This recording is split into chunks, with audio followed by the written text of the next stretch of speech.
upang mabigyan ng sapat na kaalaman ng pambansang pulisya pagdating sa oras ng sakuna na tatama sa bansa. Nakisa ang mga miyembro ng Regional Mobile Force Battalion 13 sa isinagawang 3-day basic life support at standard first aid training sa Basilan. Ang magandang balita ay mula kay Patrolwoman Leonora Gawang.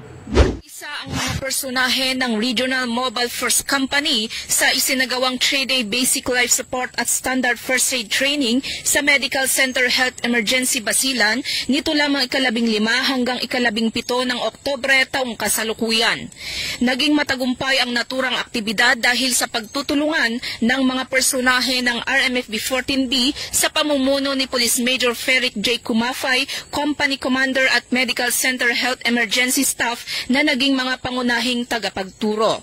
Sa isinagawang 3-day basic life support at standard first aid training, itinuro sa mga kalahok ang mga pangunahing kaalaman at kasanayan sa pagtugon sa mga sitwasyong pang-emergency tulad ng tamang pagbibigay ng CPR, pagsasagawa ng rescue breathing at pagbibigay ng paunang lunas sa mga nasugatan o nawalan ng malay.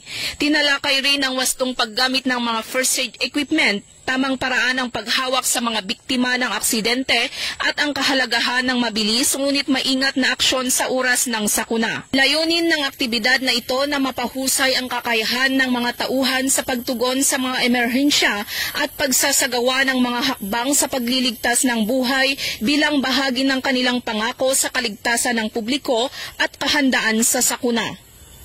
Mula rito sa rehiyon ng Bangsamoro, ako ang inyong Police News Network Correspondent, Patrolwoman Leonora Gawang, alagad ng batas, tagataguyod ng balitang pulis.